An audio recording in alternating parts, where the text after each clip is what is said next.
ನಮಸ್ಕಾರ ರಿವ್ಯೂ ಚಾನೆಲ್ಗೆ ಸ್ವಾಗತ. ನಾನು ಸೌಖ್ಯ ಗಾಂವ್ಕರ್. ಅಧಿವೇಶನದ ಹೊತ್ತಲ್ಲಿ ಬಿಜೆಪಿಗೆ ಸಿಕ್ತು ಭರ್ಜರಿ ಅಸ್ತ್ರ. ಇಕ್ಕಟ್ಟಲ್ಲಿ ಸಿಕ್ಕಾಕೊಂಡ್ರ ಈಗ ಸಿದ್ದರಾಮಯ್ಯ.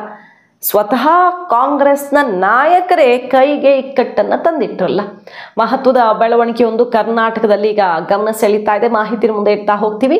ಮಿಸ್ ಮಾಡದೆ ನಮ್ಮ ಚಾನಲ್ನ ಸಬ್ಸ್ಕ್ರೈಬ್ ಮಾಡಿ, ನಿಮ್ಮ ಅಭಿಪ್ರಾಯ ಕಮೆಂಟ್ ಮಾಡಿ ತಿಳಿಸಿ. ಎಸ್ ವೀಕ್ಷಕರೇ, ಎಲ್ಲಿ ನೋಡಿದ್ರು ಈಗ ಗ್ಯಾರಂಟಿಯ ವಿಚಾರ. ಗ್ಯಾರಂಟಿ ಎಲ್ಲ ಸರಿ ಇದೆ, ಗ್ಯಾರಂಟಿಯಿಂದ ಏನೂ ಸಂಕಷ್ಟ ಇಲ್ಲ ಅಂತ ಸರ್ಕಾರ ಎಷ್ಟಾಗುತ್ತೋ ಅಷ್ಟು ಸಮರ್ಥನೆ ಮಾಡ್ಕೊಳ್ತಾನೆ ಇದೆ. ಆದರೆ ತಾನಾಗಿ ಅದು ಸತ್ಯ ಬಹಿರಂಗವಾಗ್ತಿದೆ. ಬೇರೆ ಯಾರೂ ಅಲ್ಲ, ಕಾಂಗ್ರೆಸ್ನ ನಾಯಕರು, ಕಾಂಗ್ರೆಸ್ನ ಮುಖ್ಯಮಂತ್ರಿಗಳು, ಕಾಂಗ್ರೆಸ್ನ ಮಂತ್ರಿಗಳು, ಶಾಸಕರು ಎಲ್ಲ ತೆರೆದಿಡ್ತಾ ಇದ್ದಾರೆ. ಈ ಬಗ್ಗೆ ಸಂಪೂರ್ಣ ವರದಿಯನ್ನು ನಿಮ್ಮ ಮುಂದೆ ಇಟ್ಟಿದ್ದೀವಿ. ತೆಲಂಗಾಣ ಸಿಎಂ ಹೇಳಿರೋದ್ರಿಂದ ಹಿಡಿದು ಕರ್ನಾಟಕದಲ್ಲಿ ಕಾಂಗ್ರೆಸ್ನ ಶಾಸಕರು ಹೇಳಿರೋ ತನಕ. ಈಗ ನೋಡಿ, ಕಾಂಗ್ರೆಸ್ಗೆ ಒಂದು ಇಕ್ಕಟ್ಟಿನ ಪರಿಸ್ಥಿತಿ. ಇನ್ನು ಕೆಲವು ದಿನಗಳ ಹಿಂದೆ ಈ ಗ್ಯಾರಂಟಿ ದುಡ್ಡು ಬರ್ತಿಲ್ಲ ಅನ್ನೋ ಆಕ್ರೋಶ ಸಿಡಿತಲ್ಲ, ಈಗಲೂ ಕೂಡ ಕಾಯ್ತಾ ಇದ್ದಾರೆ ಜನ. ನಾಳೆಗೆ ಬರುತ್ತೆ, ನಾಡಿದ್ದು ಬರುತ್ತೆ, ಗೃಹಲಕ್ಷ್ಮಿ 3 ತಿಂಗಳು, ಅನ್ನಭಾಗ್ಯ 5 ತಿಂಗಳು ಅಂದ್ಕೊಂಡು ಹಣ ಯಾಕೆ ಹಾಕ್ತಿಲ್ಲ ಸರ್ಕಾರ, ಪಾಪ ದುಡ್ಡಿನ ಕೊರತೆ ಆಗಿದೆ ಅನ್ನುವಂಥ ಅಸಮಾಧಾನ, ಆಕ್ರೋಶ ಎಲ್ಲ ಸಿಡಿತಲ್ವಾ. ಆಗ ಒಂದು ಸುದ್ದಿ ಹೊರಗಡೆ ಬಂತು. ಏನದು? ಗ್ಯಾರಂಟಿಗೆ ದುಡ್ಡು ಬರ್ತಿಲ್ಲ, ಗೃಹಲಕ್ಷ್ಮಿಗೆ ದುಡ್ಡು ಬರ್ತಿಲ್ಲ. ಆದರೆ ಗೃಹಲಕ್ಷ್ಮಿ ಸರಿಯಾಗಿ ಬರುವಂತೆ ನೋಡ್ಕೊಳ್ಳೋದಿಕ್ಕೆ ಅಂತ ಒಂದು ಅನುಷ್ಠಾನ ಸಮಿತಿ ಮಾಡಿದ್ರಲ್ವ ಕಾಂಗ್ರೆಸ್ ಶಾಸಕರ ಪುತ್ರರು, ಅವ್ರ ಸಂಬಂಧಿಕರು, ಕಾರ್ಯಕರ್ತರು ಅವರೆಲ್ಲ ಇರುವಂತ ಒಂದು ಅನುಷ್ಠಾನ ಸಮಿತಿ ಅಂತ. ಕೆಲವರಿಗೆಲ್ಲ ದೊಡ್ಡ ದೊಡ್ಡ ದರ್ಜೆ, ಅದರಲ್ಲಿ ಕ್ಯಾಬಿನೆಟ್ ರ್ಯಾಂಕ್ ಕೊಡೋದಕ್ಕೆ ಏನೇನು ಅವಕಾಶ ಇದೆಯೋ ಎಲ್ಲ ಸಚಿವ ಸಂಪುಟದಲ್ಲಿ ಸಿಕ್ಕಂತ ಅವಕಾಶ ಬೇರೆ ಬೇರೆಯವ್ರಿಗೂ ಕೊಡೋದಿಕ್ಕೆ ಮುಖ್ಯಮಂತ್ರಿಗಳು ಸಿಕ್ಕಾಪಟ್ಟೆ ಅವಕಾಶಗಳನ್ನು ಸೃಷ್ಟಿಸಿದ್ದಾರೆ. ಈ ಅನುಷ್ಠಾನ ಸಮಿತಿಯಲ್ಲಂತೂ ಸಂಬಳ ಬೇರೆ ಭರ್ಜರಿಯಾಗಿ ಫಿಕ್ಸ್ ಆಗಿದೆ.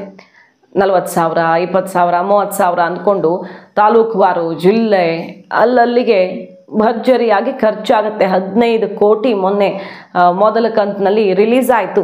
ಅದು ಆಕ್ರೋಶಕ್ಕೆ ಕಾರಣ ಆಯಿತು. ಸರ್ಕಾರ ಗ್ಯಾರಂಟಿಯನ್ನು ಜಾರಿ ಮಾಡಿದೆ, ಅದನ್ನು ಅನುಷ್ಠಾನ ಸರಿಯಾಗಿ ಆಗ್ತಿದೆಯಾ ಅಂತ ನೋಡ್ಕೊಳ್ಬೇಕಾಗಿರೋದು ಯಾರು? ಅಧಿಕಾರಿಗಳು ನೋಡ್ಕೋಬೇಕು. ಆಯಾ ಕ್ಷೇತ್ರದ ಶಾಸಕರು ಉಸ್ತುವಾರಿ ವಹಿಸ್ಬೇಕಲ್ಲ ಅದನ್ನು ಗ್ಯಾರಂಟಿ ಮಾಡೋಕೆ. ಆದರೆ ಅದನ್ನು ಪಕ್ಕಾ ಜನಕ್ಕೆ ತಲುಪ್ತಿದೆ ಅಂತ ಹೇಳೋದಕ್ಕೇನೆ ಒಂದು ಸಮಿತಿ ಮಾಡಿ ಅವ್ರಿಗೆ ದುಡ್ಡು ಮತ್ತೆ 15 ಕೋಟಿ ಹತ್ತಿರ ಖರ್ಚಾಗತ್ತೆ. ಅಲ್ಲೆಲ್ಲ ಕಾಂಗ್ರೆಸ್ನವ್ರಿಗೆ, ಕಾರ್ಯಕರ್ತರಿಗೆ ಒಂದು ಸಂಬಳ ಆಗಲಿ ಅನ್ನೋ ರೀತಿಯಲ್ಲಿ ಸುಮ್ಮನೆ ಸೃಷ್ಟಿ ಮಾಡಿದ್ದಾರೆ ಅನ್ನುವಂಥ ಆಕ್ರೋಶ ಸೃಷ್ಟಿಯಾಯಿತು. ಅವ್ರಿಗೆ ಸಂಬಳ ಕೊಟ್ಟರೆ ಅನುಷ್ಠಾನವನ್ನು ಮಾಡೋದಕ್ಕೆ ಅಂತ ರಚನೆಯಾದ ಸಮಿತಿಗೆ, ಆದರೆ ಗ್ಯಾರಂಟಿಗೆ ಹಣ ಇಲ್ಲ, ಇದು ಯಾವ ಸೀಮೆ ನ್ಯಾಯ ಅನ್ನುವಂಥ ಆಕ್ರೋಶ ಸಿಡಿದಿತ್ತು. ಈಗ ಅದು ಸೆಷನ್ನಲ್ಲಿ ಜೋರು ಹೊತ್ತುಕೊಂಡಿದೆ. ಎಷ್ಟರ ಮಟ್ಟಿಗೆ ಅಂದರೆ ಬೇರೆ ಯಾವುದಕ್ಕೂ, ಯಾವ ಚರ್ಚೆಗೂ ಅವಕಾಶ ಇಲ್ಲದ ಮಟ್ಟಿಗೆ ಬಲಿ ಹಾಕಿಬಿಟ್ಟಿದೆ ಕಲಾಪವನ್ನು. ಆರ್ ಅಶೋಕ್ ಅವರು ಅದನ್ನು ಎತ್ಕೊಂಡ್ರು, ಬಿಜೆಪಿ ಅವರೆಲ್ಲ ಅಟ್ಯಾಕ್ ಮಾಡಿದ್ರು. ಜ್ಞಾನೇಂದ್ರ ಸೇರಿದಂತೆ ಎಲ್ಲ ಶಾಸಕರಿಗೆ ಕೂಡಿ ಜವಾಬ್ದಾರಿಯನ್ನು ನಾವು ಮಾಡ್ತೀವಿ, ಪಕ್ಷಾತೀತವಾಗಿ ಶಾಸಕರು ಅವ್ರವ್ರ ಕ್ಷೇತ್ರಕ್ಕೆ ಗ್ಯಾರಂಟಿ ತಲುಪಿಸೋ ಕೆಲಸ ಮಾಡ್ತೀವಪ್ಪ, ನಾವು ಆಗಲ್ಲ ಅಂದಿದೀವ. ಅದಕ್ಕೆ ಯಾಕೆ ಅನುಷ್ಠಾನ ಸಮಿತಿ? ಸುಮ್ಮನೆ ಕೋಟಿ ಕೋಟಿ ದುಡ್ಡನ್ನು ಯಾಕೆ ನಿಮ್ಮ ಪಕ್ಷದ ಕಾರ್ಯಕರ್ತರಿಗೆ ಸಂಬಳ ಕೊಡೋಕೆ ಸರ್ಕಾರ ದುಡ್ಡು ಬಳಸ್ಕೊಳ್ತಿದ್ದೀರಾ ಅಂತ ಅಟ್ಯಾಕ್ ಮಾಡ್ತಿದ್ದಾರೆ. ಕೆಪಿಸಿಸಿ ಅಧ್ಯಕ್ಷರಾಗಿ ಡಿ ಕೆ ಶಿವಕುಮಾರ್ ಅವರು ಬಂದ ಮೇಲೆ ಪಾಪ ಪಕ್ಷ ಸರ್ಕಾರ ಎರಡೂ ಒಂದೇ ಆಗಿಬಿಟ್ಟಿದೆ. ಸರ್ಕಾರದ ದುಡ್ಡಲ್ಲಿ ಕಾರ್ಯಕರ್ತರು ಹೊಟ್ಟೆ ಹೊರಿತೀರಾ ಅನ್ನೋ ರೀತಿಯಲ್ಲೆಲ್ಲ ಆಕ್ರೋಶ ಸಿಡಿದಿದ್ದಿದೆ. ಅದಕ್ಕೆ ಬಿಜೆಪಿದು ಉದ್ಯೋಗ ಗ್ಯಾರಂಟಿ ದುಡ್ಡು ಬಂತ, ಮೋದಿಗೆ ಗ್ಯಾರಂಟಿ ಅದು ಇದು ಅಂತ ಸುಳ್ಳು ಭಾಷಣ ಹೊಡಿತೀರಾ, ಏನು ಬಂದಿದೆ ನಿಮ್ಮದು ಅಂತೆಲ್ಲ ಇವ್ರು ತಿರುಗೇಟ್ ಕೊಡೋದು. ಕಗ್ಗದ ಮೂಲಕ ಡಿ ಕೆ ಶಿವಕುಮಾರ್ ಅವರ ಕೌಂಟರು, ಗ್ಯಾರಂಟಿನೇ ಬೈತಿದ್ರಿ ನೀವು, ಈಗ ಬಿಜೆಪಿನೂ ಫಾಲೋ ಮಾಡ್ತಿಲ್ವಾ, ಈ ರೀತಿ ಆನ್ಸರ್. ಆದರೆ ಅನುಷ್ಠಾನ ಸಮಿತಿ ಇದು ಕಾನೂನು ಬಾಹಿರ. ಅದು ಹೆಂಗೆ ಕೊಡ್ತೀರಿ ನೀವು ಪಕ್ಷದ ಕಾರ್ಯಕರ್ತರಿಗೆ? ಅನುಷ್ಠಾನ ಸಮಿತಿ ಹೆಸರಲ್ಲಿ ಸರ್ಕಾರ ದುಡ್ಡನ್ನು ಅನ್ನುವಂಥ ಆಕ್ರೋಶ ಬಿಜೆಪಿ ಎತ್ಕೊಂಡಿರೋದು. ಈ ರೀತಿ ಜಟಾಪಟಿ ನಡೀತಿದೆ.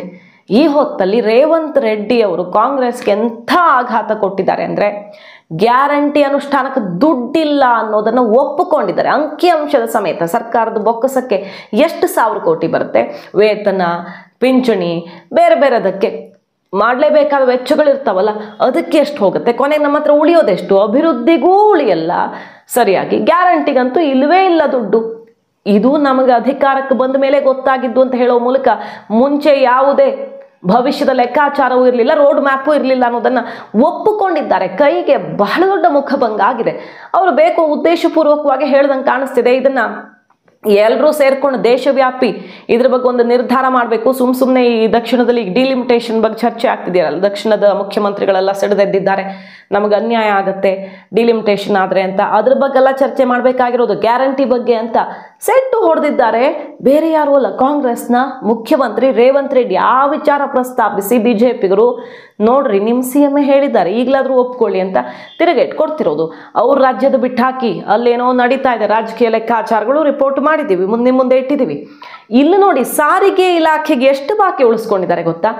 ಸಾರಿಗೆ ಇಲಾಖೆಯವ್ರದ್ದು ಮೊನ್ನೆ ಅಷ್ಟೇ ಜೋರು ಪ್ರೊಟೆಸ್ಟ್ ಆಯಿತು, ಸಿಕ್ಕಾಪಟ್ಟೆ ಆಕ್ರೋಶ ವ್ಯಕ್ತವಾಯಿತು. ನಾವು ಗ್ಯಾರಂಟಿನೇ ನಿಲ್ಲಿಸ್ತೀವಿ ನಿಮಗೆ ಶಕ್ತಿ ಯೋಜನೆ ಅನ್ನೋ ತನಕ ಚಾಲೆಂಜ್ ಹಾಕಿದ್ರು. ಬಸ್ ಓಡಿದ್ರೆ ತಾನೇ ನಾವು ಗ್ಯಾರಂಟಿ ಕೊಡೋದು, ಬಸ್ಸೇ ಓಡಿಸಲ್ಲ ಅನ್ನೋ ತನಕ ಆಕ್ರೋಶ ವ್ಯಕ್ತವಾಯಿತು. ಶಕ್ತಿ ಯೋಜನೆ ನಿಂತೇ ಹೋಗುತ್ತಾ ಅನ್ನೋ ತನಕ ಸಿಡಿತು.